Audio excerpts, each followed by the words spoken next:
بسم اللہ الرحمن الرحیم۔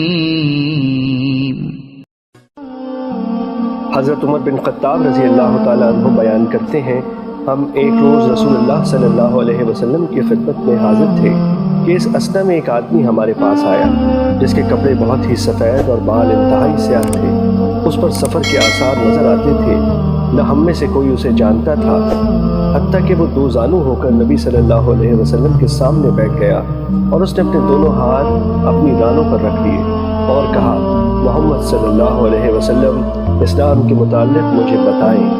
آپ صلی اللہ علیہ وسلم نے فرمایا، اسلام یہ ہے کہ تم گواہی دو کہ اللہ کے سوا کوئی معبود برحق نہیں، اور یہ کہ محمد اللہ کے رسول ہیں، نماز قائم کرو، زکوٰۃ ادا کرو، رمضان کے روزے رکھو، اور اگر استطاعت ہو تو بیت اللہ کا حج کرو۔ اس نے کہا، آپ نے سچ فرمایا، ہمیں اس سے تعجب ہوا کہ وہ آپ سے پوچھتا ہے اور آپ کی تصدیق بھی کرتا ہے۔ اس نے کہا، ایمان کے بارے میں مجھے بتائیں۔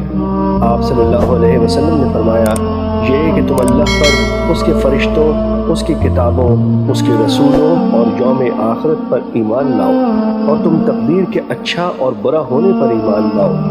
اس نے کہا، آپ نے سچ فرمایا۔ پھر اس نے کہا، احسان کے بارے میں مجھے بتائیں۔ آپ صلی اللہ علیہ وسلم نے فرمایا، یہ کہ تم اللہ کی عبادت اس طرح کرو گویا تم اسے دیکھ رہے ہو، اور اگر تم اسے نہیں دیکھ سکے تو وہ یقیناً تمہیں دیکھ رہا ہے۔ اس نے کہا، قیامت کے بارے میں مجھے بتائیں۔ آپ صلی اللہ علیہ وسلم نے فرمایا، مسئول اس کے متعلق سائل سے زیادہ نہیں جانتا۔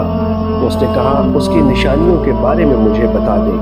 آپ صلی اللہ علیہ وسلم نے فرمایا، یہ کہ لونڈی اپنی مالکہ کو جنم دے گی، اور یہ کہ تم ننگے پاؤں، ننگے بدن، تنگ دست بکریوں کے چرواہوں کو بلند و بالا عمارتوں کی تعمیر اور ان پر فخر کرتے ہوئے دیکھو گے۔ حضرت عمر رضی اللہ تعالیٰ عنہ نے فرمایا، پھر وہ شخص چلا گیا، میں کچھ دیر ٹھہرا، پھر آپ صلی اللہ علیہ وسلم نے مجھ سے پوچھا، عمر کیا تم جانتے ہو سائل کون تھا؟ میں نے عرض کیا، اللہ اور اس کے رسول بہتر جانتے ہیں۔ آپ صلی اللہ علیہ وسلم نے فرمایا، وہ جبرائیل تھے، وہ تمہیں تمہارا دین سکھانے کے لیے تمہارے پاس تشریف لائے تھے۔ مشکوٰۃ المصابیح حدیث نمبر 2۔